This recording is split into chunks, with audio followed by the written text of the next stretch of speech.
viejo estorbo. Así me llamó mi nuera en mi propia sala, mientras yo tomaba mi café del domingo por la tarde, y mi hijo, mi único hijo, solo asintió con la cabeza. No dijo nada. No me defendió. Solo asintió. Me quedé ahí sentado, con la taza en la mano, sintiendo cómo el café se enfriaba entre mis dedos. No dije nada. No grité.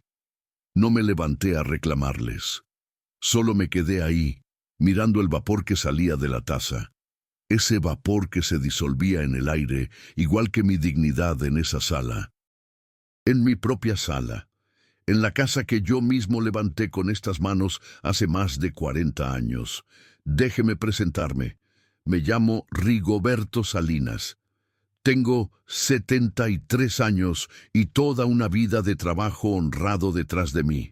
Nací en un pueblito de Michoacán, pero llegué a esta ciudad cuando apenas tenía 18 años, buscándome la vida como tantos otros.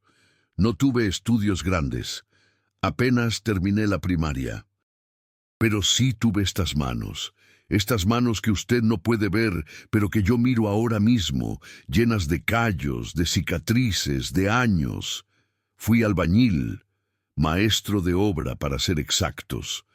Pasé 50 años mezclando cemento, levantando paredes, poniendo ladrillos uno sobre otro bajo el sol que rajaba la piel.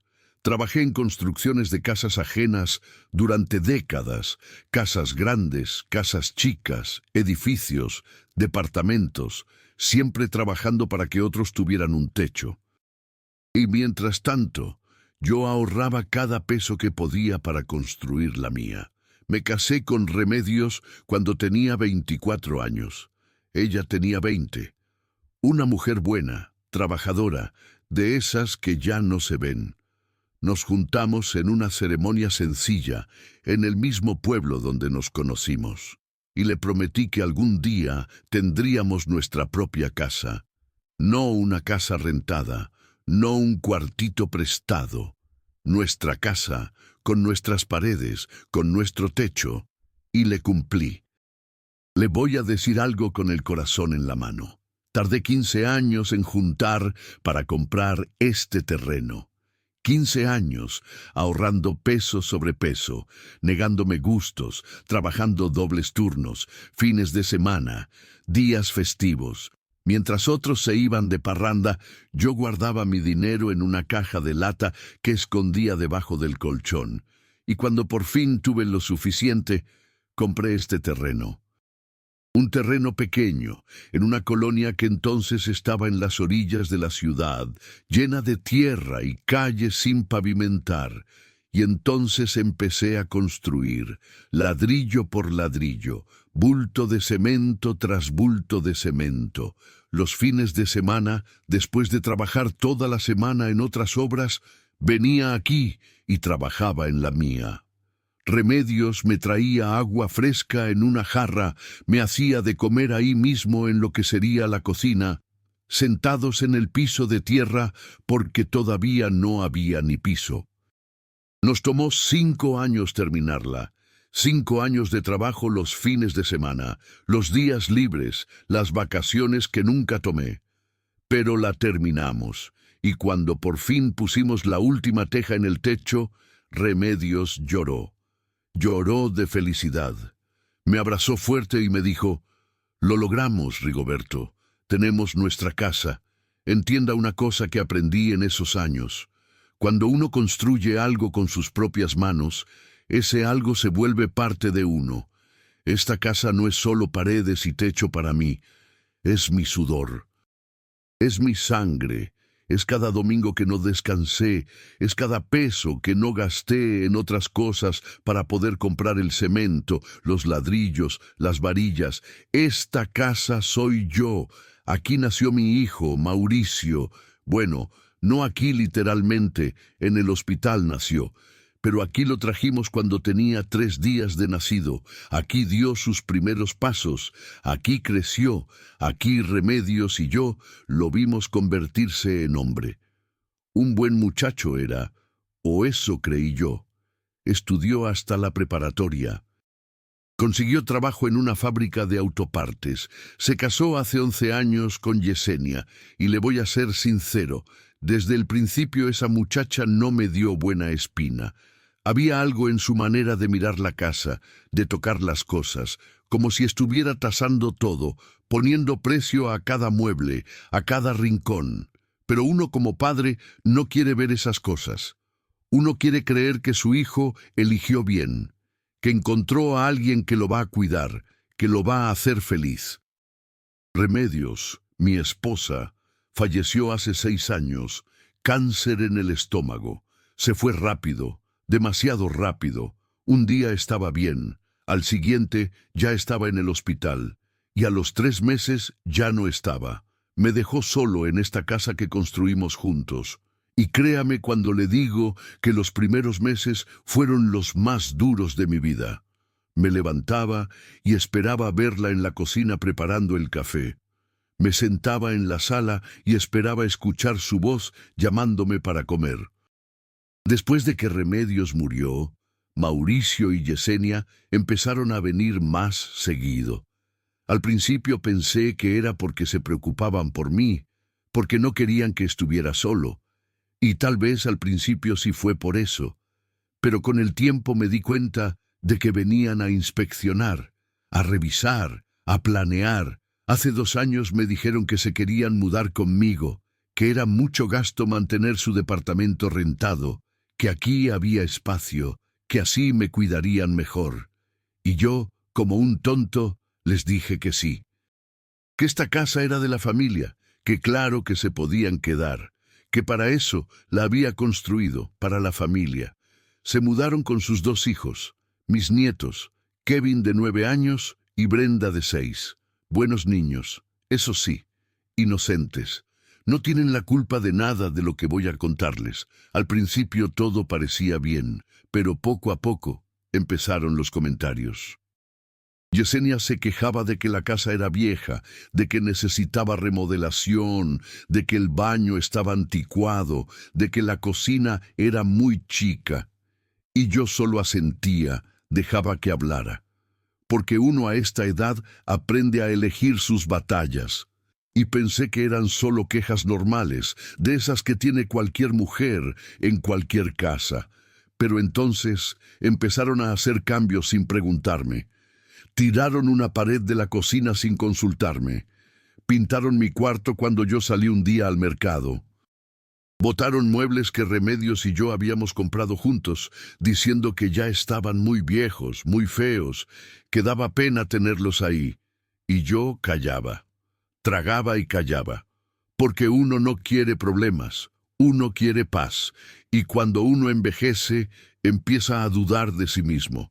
Empieza a pensar que tal vez sí tiene razón, que tal vez las cosas que a uno le parecen valiosas ya no sirven, que tal vez uno es el que está equivocado. Entonces llegó ese domingo de marzo que no voy a olvidar nunca. Era un día normal. Yo me había levantado temprano como siempre, a las 6 de la mañana. Me preparé mi café negro en la estufa, ese café cargado que me gusta, sin azúcar. Me senté en mi sillón de la sala, ese sillón café que tengo desde hace 20 años, el que tiene el resorte salido del lado izquierdo, pero que a mí me acomoda perfecto. Eran como las 4 de la tarde. Mauricio y Yesenia estaban en el comedor viendo unos catálogos de muebles. Yo los escuchaba hablar desde la sala, sin prestarles mucha atención, hasta que escuché que Yesenia dijo: «Hay que cambiar también la sala. Este sillón está horrible, parece de casa de viejos». Me levanté despacio de mi sillón, caminé hasta la cocina, me serví más café. Volví a la sala, me senté otra vez, y entonces Mauricio dijo algo que me heló la sangre. «Sí, hay que modernizar todo. Total, la casa ya es prácticamente nuestra, prácticamente nuestra». Esas palabras, prácticamente nuestra. No dije nada. Seguí tomando mi café, pero algo se movió dentro de mí, algo que llevaba mucho tiempo dormido. Entonces Yesenia se levantó del comedor y vino hacia la sala. Me miró con esa cara que tiene, esa cara de fastidio que pone cuando me ve, y me dijo, con una voz que no se molestó en disimular el desprecio: ¿Puede moverse a su cuarto, don Rigoberto? Vamos a medir aquí para ver qué muebles nuevos compramos. Usted estorba ahí sentado, estorba. Me quedé mirándola. Ella sostuvo mi mirada con una seguridad que me sorprendió.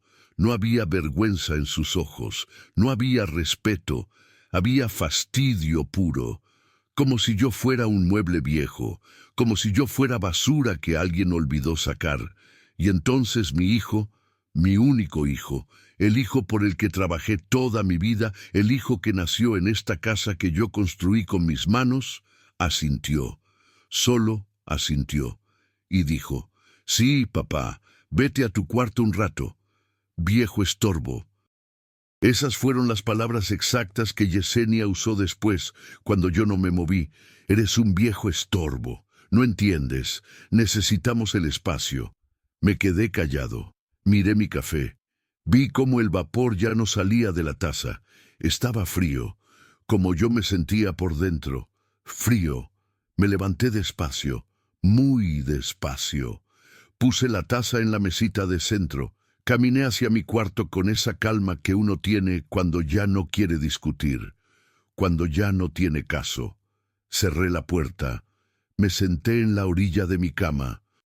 Puse las manos sobre mis rodillas y me quedé ahí, mirando la pared. Viejo estorbo, en mi propia casa, en la casa que yo construí, en la sala donde yo me senté por primera vez hace 40 años, cuando todavía no había ni muebles y nos sentábamos en el piso. Esa noche no pude dormir. Me quedé acostado mirando el techo, escuchando los ronquidos de Mauricio que venían del cuarto de junto. Y le voy a confesar algo. En toda esa noche no sentí rabia, no sentí ganas de gritarles, de pelearles. Sentí otra cosa. Sentí una claridad que no había sentido en años. Entendí algo que tal vez debí entender antes. Uno solo pierde lo que no defiende, y yo ya no estaba dispuesto a perder más. A las 6 de la mañana me levanté. Me puse mi camisa azul clara, esa que uso para las cosas importantes. Me peiné despacio frente al espejo. Me vi la cara. 73 años mirándome de vuelta. Arrugas profundas. Pelo blanco. Pero los ojos todavía tenían vida. Todavía tenían decisión. Me fui sin desayunar. Salí de la casa con las llaves en el bolsillo. Caminé las 4 cuadras hasta la avenida principal. Tomé el camión y me bajé en el centro, frente al edificio donde tiene su oficina el licenciado Rentería. El licenciado Rentería fue compañero mío de trabajo hace muchos años. Él también era albañil cuando joven, pero estudió de noche, se recibió de abogado, puso su despacho. Nos hemos mantenido en contacto todos estos años. Tomamos café juntos cada 2 o 3 meses. Es un hombre de confianza. Llegué a su oficina sin avisar. Su secretaria me hizo pasar. Él me vio la cara y supo de inmediato que algo andaba mal. «Rigoberto», me dijo. «¿Qué pasó?» «Necesito que revises los papeles de mi casa», le dije. «Necesito confirmar que está a mi nombre y necesito saber qué opciones tengo». Se recargó en su silla. Me miró con esos ojos de abogado que ha visto muchas cosas. «¿Problemas con tu hijo?» Asentí. No dije más. No hacía falta. Pasamos toda la mañana revisando documentos. Escrituras, papeles del catastro, comprobantes de pago del predial. Todo estaba en orden, todo estaba a mi nombre. La casa era mía, legalmente completamente mía. «¿Qué quieres hacer, Rigoberto?», me preguntó el licenciado. Lo miré fijo. «Quiero venderla». Se quedó callado un momento, luego asintió despacio. «Está bien, es tu derecho». «¿Estás seguro?» Nunca he estado más seguro de algo en mi vida. Me explicó el proceso. Me dijo que tardaría unas semanas en conseguir comprador. que había que hacer avalúos, papeleos, firmas, que lo mejor era hacerlo discreto al principio, sin avisar, para evitar problemas legales o intentos de su parte por detener la venta. Entienda una cosa, no lo hice por venganza, no lo hice para lastimarlos. Lo hice porque un hombre tiene que defender su dignidad, y mi dignidad ya no existía en esa casa mientras ellos estuvieran ahí tratándome como un estorbo. Salí de la oficina del licenciado como a la 1 de la tarde. Me fui caminando despacio por las calles del centro. Me compré un refresco en un puesto, me senté en una banca del parque, y por primera vez en meses me sentí tranquilo. Esa tarde, cuando regresé a casa, Yesenia ya había movido mi sillón. Lo había arrinconado contra la pared. En su lugar había puesto un sillón nuevo que compraron sin decirme. Un sillón blanco, moderno, de esos que parecen de revista. No dije nada. Solo fui a mi cuarto. Me quité los zapatos. Me acosté en mi cama. Y ahí, mirando el techo, pensé en remedios. Pensé en todo lo que construimos juntos y le pedí perdón. Le pedí perdón por dejar que nuestra casa, la casa que hicimos con tanto sacrificio, se convirtiera en un lugar donde ya no me querían. Porque a veces, déjeme decirle, el amor de padre nos ciega, nos hace aguantar cosas que no deberíamos aguantar. Nos hace creer que con el tiempo todo va a mejorar, que con paciencia todo se arregla. Pero hay cosas que no se arreglan con paciencia. Hay cosas que solo se arreglan con decisiones difíciles. Los siguientes días seguí mi rutina normal. Me levantaba temprano. Desayunaba solo en la cocina antes de que ellos se levantaran. Salía a caminar. Regresaba. Veía televisión en mi cuarto. Cenaba cualquier cosa. Me dormía temprano. Pero el miércoles de esa semana, el licenciado me llamó. «Rigoberto», me dijo, «ya tengo a alguien interesado en la casa, un matrimonio joven. Él es ingeniero, ella es maestra. Buscan algo en esa zona». Les mostré las fotos y les interesó. «¿Quieren verla este sábado?» «Perfecto», le dije. «Diles que sí». «¿Y tu familia?» «Ese día no van a estar. Salen todos los sábados». Era verdad. Todos los sábados Mauricio llevaba a Yesenia y a los niños a casa de los papás de ella. Se iban desde las 10 de la mañana y regresaban hasta las 7 de la noche. El sábado llegó. Se fueron como siempre y a las 11 de la mañana llegó el licenciado con el matrimonio. Una pareja de unos 35 años. Buena gente. Se veían gente trabajadora, seria. Les mostré toda la casa. El señor revisaba todo con cuidado. La señora miraba con cariño cada rincón. Y cuando terminamos el recorrido, ella me dijo, «Es una casa hermosa, don Rigoberto. Se nota que la construyó con amor». Sentí algo en el pecho, algo que no había sentido en mucho tiempo, alguien que valoraba lo que yo había hecho. «Nos la quedamos», dijo el señor. «¿Cuánto pide por ella?» El licenciado les dio la cifra. Era un precio justo, ni remata ni exagerado. El precio real de la casa. «Trato hecho», dijo el señor. «¿Cuándo podemos firmar?» El licenciado me miró. Yo asentí. «En una semana», dijo él. «Vamos a preparar todo». Esa noche, cuando Mauricio y Yesenia regresaron, yo estaba en mi cuarto. Escuché cuando llegaron, escuché las voces de los niños, escuché cuando cenaron, escuché cuando se fueron a dormir, y yo me quedé despierto toda la noche, porque sabía que lo que venía no iba a ser fácil, pero también sabía que era necesario. Porque prefiero estar solo en mi propia casa que acompañado y sintiéndome un estorbo. Y si no puedo estar en mi casa con dignidad, entonces prefiero no estar. Pasó la semana. El licenciado preparó todos los papeles. El matrimonio depositó el anticipo. Todo estaba listo para firmar el siguiente viernes. El jueves por la noche, Yesenia puso sobre la mesa un folleto. Era de un asilo, un lugar para ancianos. Estuvimos viendo este lugar, don Rigoberto, me dijo con esa voz falsa de preocupación. Es muy bonito. Tiene jardines, actividades, gente de su edad. Creemos que ahí estaría mejor. Aquí está muy solo todo el día. Mauricio asintió. Sí, papá. Allá te cuidarían mejor. Y nosotros lo pagaríamos. No te costaría nada. Los miré a los dos. Vi sus caras. Y vi la verdad detrás de sus palabras. No querían que yo estuviera mejor. Querían que yo no estuviera. Querían la casa para ellos solos. ¿Y si no quiero? Pregunté con calma. Yesenia se rió. Una risa corta, seca. Bueno, don Rigoberto. Es que ya no puede vivir solo. Mire cómo está la casa. Usted ya no la puede cuidar. Necesita ayuda. La casa está perfectamente, dije. Y yo también. Mauricio suspiró. Papá, no seas terco. Es por tu bien, por mi bien. Qué fácil es decir esas palabras cuando lo que uno quiere es su propio bien. Me levanté de la mesa. No voy a ningún asilo, dije. Esta es mi casa. Aquí me quedo.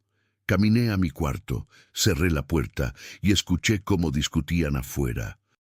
Escuché cómo Yesenia le decía a Mauricio que yo era un necio, un viejo terco, que había que buscar la manera legal de declararme incapaz. Y ahí fue cuando lo supe. Ahí fue cuando entendí que no solo querían sacarme, querían quitarme todo. Al día siguiente, viernes, salí de la casa temprano.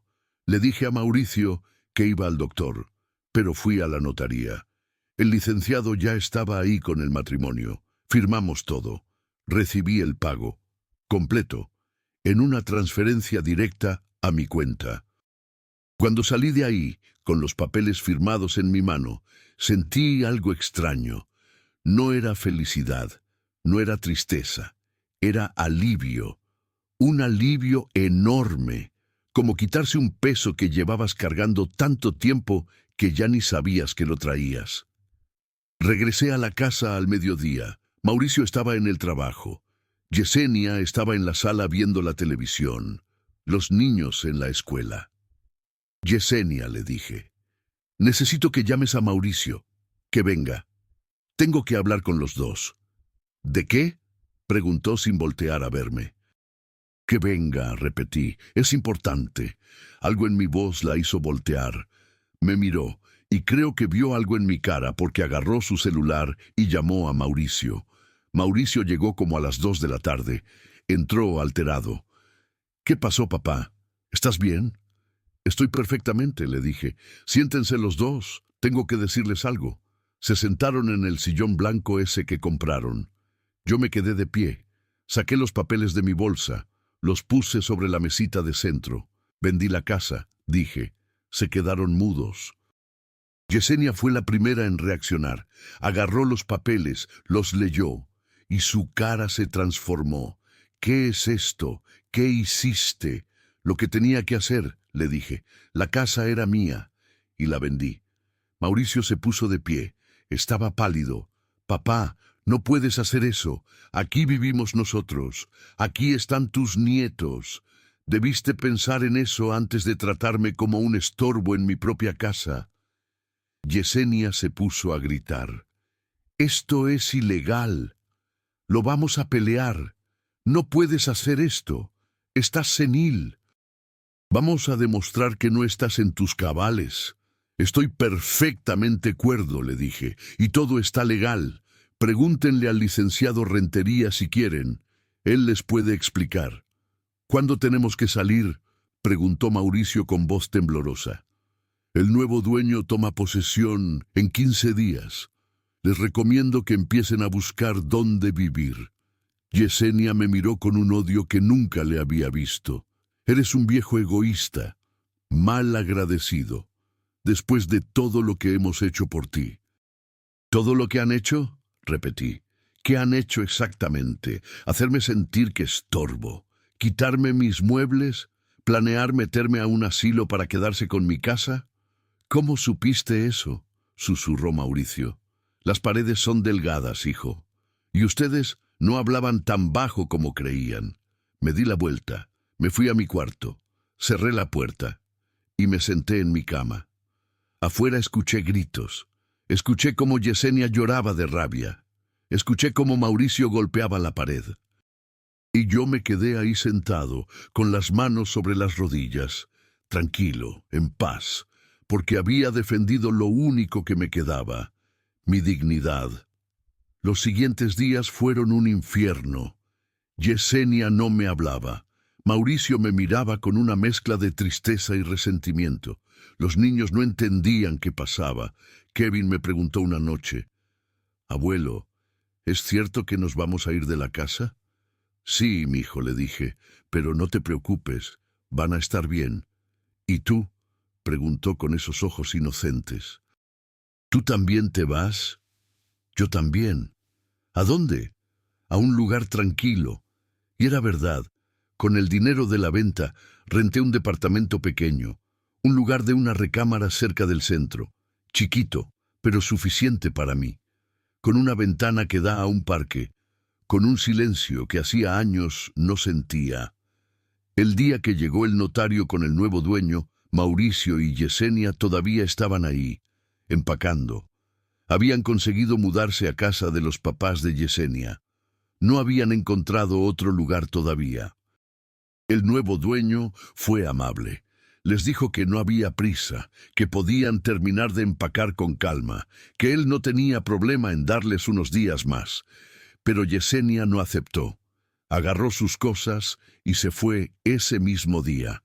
Mauricio se quedó un poco más, ayudando a los niños a despedirse de sus cuartos. Cuando estaba a punto de irse, se acercó a mí. «Papá», me dijo, «lo siento. Siento cómo te tratamos». Lo miré. Vi a mi hijo, al niño que cargué en brazos, al muchacho que enseñé a andar en bicicleta, al hombre que se convirtió en alguien que yo ya no reconocía. «Yo también lo siento, Mauricio», le dije. «Siento que no aprendiste a valorar lo que se construye con sacrificio». Se fue sin decir más, y yo me quedé ahí, en la casa vacía, con el nuevo dueño firmando los últimos papeles. Después me fui yo también. Saqué mis 2 maletas, mi ropa, mis fotos, el retrato de Remedios, y salí de la casa que construí con mis manos. No miré atrás, porque cuando uno se va, tiene que irse completo. No se puede estar con un pie adentro y otro afuera. O te vas o te quedas, pero no a medias. Han pasado 3 meses desde ese día. Vivo en mi departamento pequeño. Me levanto cuando quiero. Tomo mi café en paz. Salgo a caminar al parque. Veo a los niños jugar. Leo el periódico en una banca. Mauricio me ha llamado 2 veces. No le contesto. Yesenia me mandó un mensaje hace un mes. Lo borré sin leer. Los niños me extrañan. Eso lo sé. Kevin me dejó un dibujo en la casa el día que se fueron. Un dibujo de los 2 juntos. Lo tengo pegado en mi refrigerador. Es lo único de ellos que conservo. ¿Me arrepiento? No. No me arrepiento de defender mi dignidad. Me arrepiento de haber esperado tanto tiempo para hacerlo. Me arrepiento de haber dejado que las cosas llegaran hasta donde llegaron. Pero en esta vida uno aprende que el respeto no se regala, se gana. Y si no te lo dan, hay que imponerlo, aunque duela, aunque cueste. Prefiero vivir solo en mi departamento pequeño, tomando mi café tranquilo, que vivir en la casa que construí siendo tratado como un estorbo. Y esa, le voy a decir con el corazón en la mano, es la lección más dura que he aprendido a mis 73 años. A veces, para que los demás te respeten, primero tienes que respetarte tú mismo. Y respetarse a veces significa decir, hasta aquí. Hay algo más que nunca le he dicho a nadie, algo que me pesa. Yo también tuve mi parte de culpa en todo esto. Porque cuando Remedios estaba viva, ella me decía que no consintiera tanto a Mauricio, que le enseñara a valorar las cosas, que no le diera todo tan fácil. Pero yo no le hice caso. Yo quería que mi hijo tuviera lo que yo no tuve, Quería que estudiara, que no se rompiera la espalda como yo, que tuviera una vida más fácil. Y en ese afán de darle todo, me olvidé de enseñarle lo más importante, el respeto, el valor del sacrificio, la dignidad. Entonces sí, yo también fallé. Como padre, fallé. Y eso lo cargo. Lo cargo todos los días cuando me despierto en este departamento y recuerdo que tengo un hijo al que ya no veo, nietos que están creciendo sin su abuelo. Pero entienda algo. Reconocer mi error no significa que lo que hice esté mal. Reconocer que pude criar mejor a mi hijo no significa que debo aguantar que me falten al respeto. Una cosa no quita la otra. Ahora mis días son tranquilos. Me levanto a las 6 de la mañana por costumbre. Ya no tengo que madrugar para ir a trabajar, pero el cuerpo no olvida. Me preparo mi café negro en una cafetera eléctrica chiquita que compré. Me siento en la única silla que tengo junto a la ventana y veo amanecer sobre el parque. A las 8 bajo a comprar el pan. Hay una panadería a 2 cuadras. El señor que atiende ya me conoce. Me guarda las mejores piezas. Regreso a mi departamento. Desayuno despacio. Pan con café. A veces un huevo. Nada complicado. Después salgo a caminar. Doy vueltas al parque. Me siento en las bancas. Veo a la gente pasar. Veo a los niños jugar. Y me pregunto cómo estarán Kevin y Brenda. Si se acordarán de mí. Si Mauricio les habrá contado por qué ya no ven a su abuelo. Por las tardes veo televisión, noticias, algún programa de esos de antes. Me duermo temprano. Y en las noches, antes de cerrar los ojos, hablo con Remedios. Le cuento mi día. Le digo que estoy bien, que extraño la casa, pero que no me arrepiento. ¿He perdonado a Mauricio? Esa es una pregunta difícil. Mire, el perdón es algo complicado. Uno puede perdonar las palabras, los errores, las equivocaciones, pero perdonar no significa olvidar, y no significa volver a lo mismo. Yo perdoné a mi hijo, lo perdoné porque es mi sangre, porque lo quiero a pesar de todo, pero perdonarlo no significa que voy a regresar, no significa que voy a actuar como si nada pasó. El perdón no borra las consecuencias. Extraño a mis nietos todos los días. Cada mañana que me levanto y no escucho sus voces, cada tarde que paso solo, los extraño con el alma. Y eso es lo más duro de todo esto. Los niños siempre pagan por los errores de sus padres. Si Mauricio viniera ahora y me pidiera perdón, de rodillas con lágrimas en los ojos, ¿qué haría? No lo sé. Creo que lo escucharía. Creo que le diría que lo perdono, pero también le diría que las cosas ya no pueden ser como antes, que hay heridas que sanan, pero dejan cicatriz, y esa cicatriz no se borra. En esta vida, déjeme decirle, uno aprende lecciones, y yo aprendí varias. La primera, la familia no es sagrada solo por ser familia. La familia se gana, se construye, y cuando la familia te falta al respeto, deja de ser familia. Se convierte en extraños que comparten tu sangre. La segunda lección, el perdón no siempre sana. A veces, la distancia es la única medicina. Hay gente que necesita estar lejos de ti para que ambos puedan estar bien, y está bien aceptar eso. La tercera, uno no se muere por quedarse solo. Uno se muere por dentro cuando finge, cuando aguanta, cuando se traga su dignidad día tras día solo para evitar conflictos. La cuarta, hay traiciones que no se perdonan. O bueno, se perdonan, pero no se olvidan. Y no está mal poner límites después de una traición. No está mal decir, te perdono, pero hasta aquí llegamos. La quinta, y tal vez la más importante, la dignidad no se negocia. Nunca, por nadie, ni por tu hijo, ni por tus nietos, ni por nadie, porque cuando pierdes tu dignidad, pierdes todo, y puedes recuperar casas, dinero, relaciones, pero la dignidad, una vez perdida, es muy difícil de recuperar. Si usted está escuchando esto y está pasando por algo parecido, déjeme decirle algo. No espere. No espere a que sea demasiado tarde. No espere a que ya no aguante más. Ponga límites ahora. Defiéndase ahora. Hable ahora.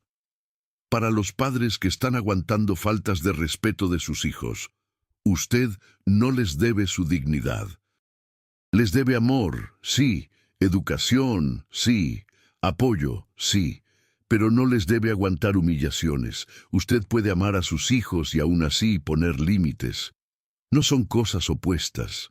Para los hijos que tienen padres ancianos, recuerden que ese viejo al que le hablan feo, ese viejo al que tratan como estorbo, es el mismo que no durmió para cuidarlos cuando estaban enfermos.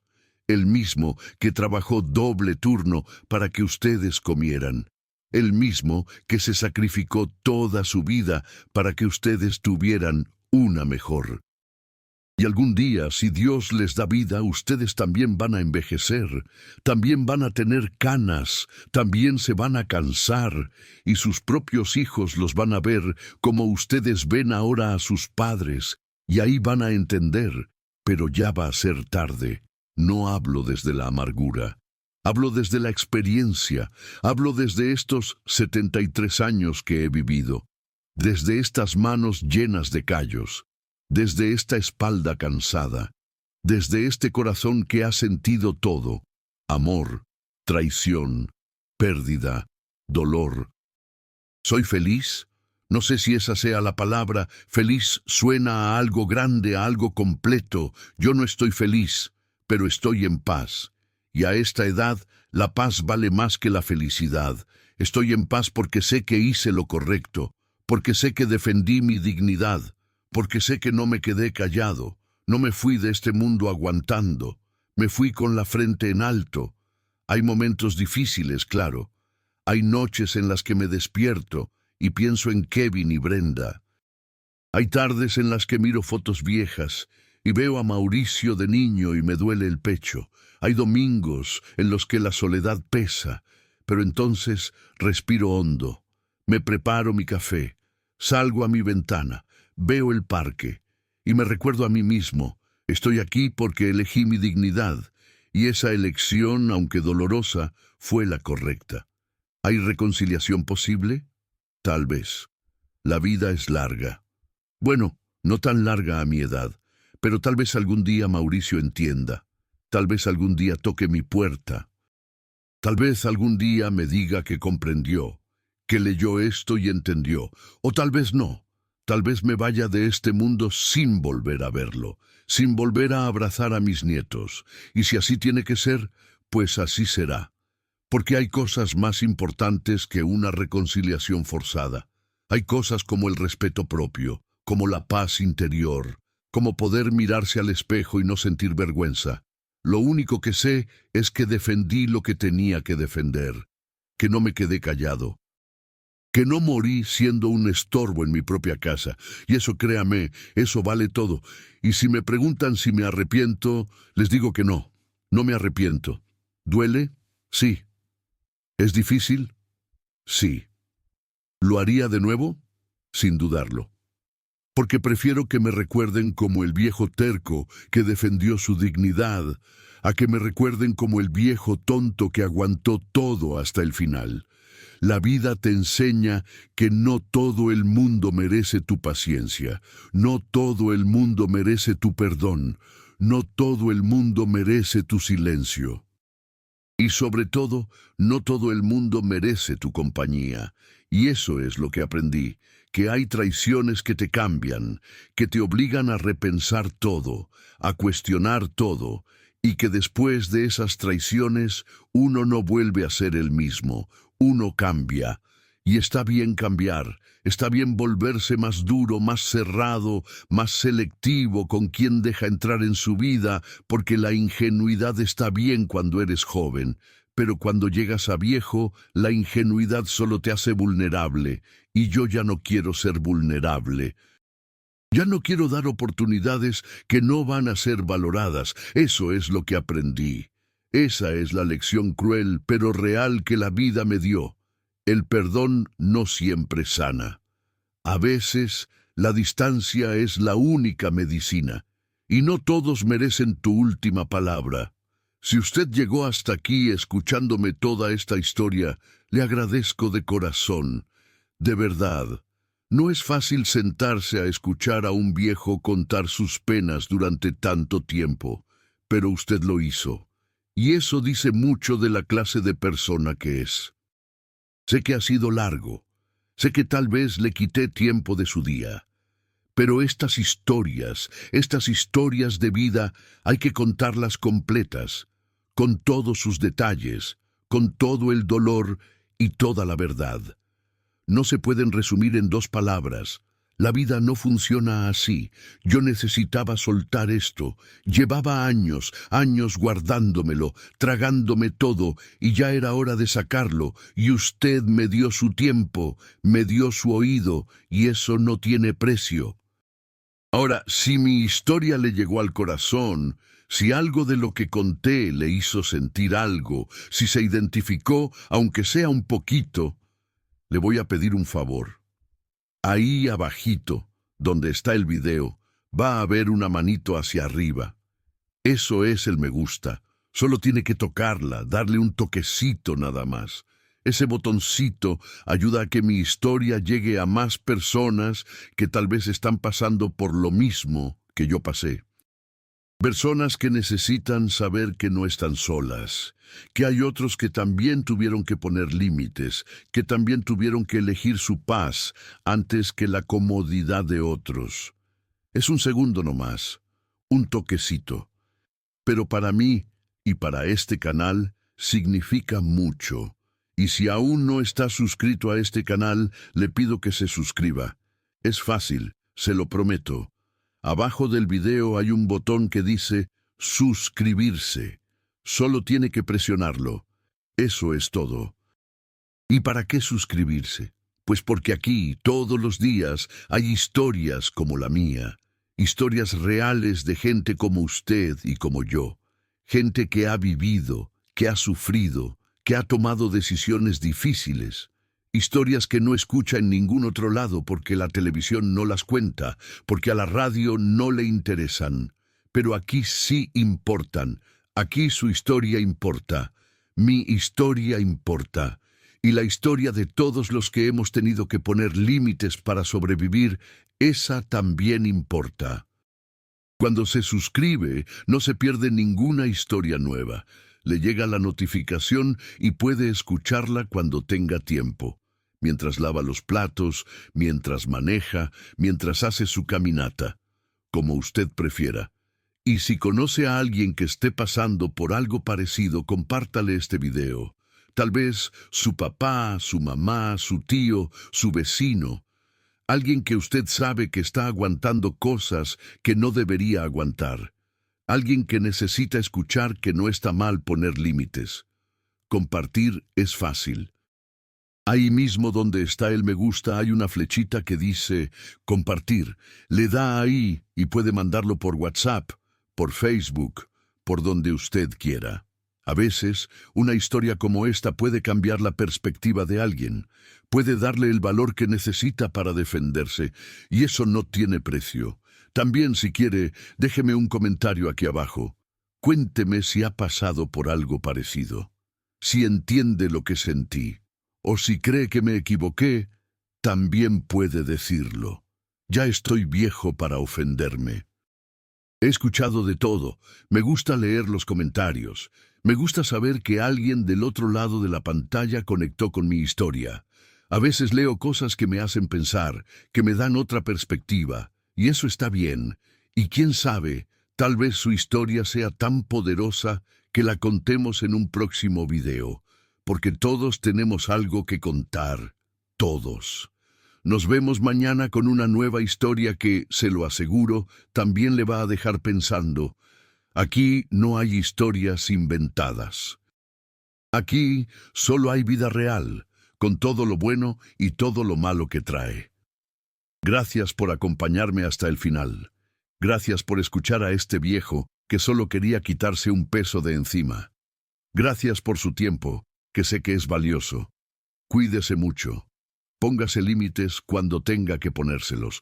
No espere a estar quebrado para defenderse. Y recuerde, la dignidad no se negocia. Nunca. Hasta mañana. Y no olvide darle a ese me gusta y suscribirse. Me ayuda más de lo que se imagina. Y bueno, esta es mi historia.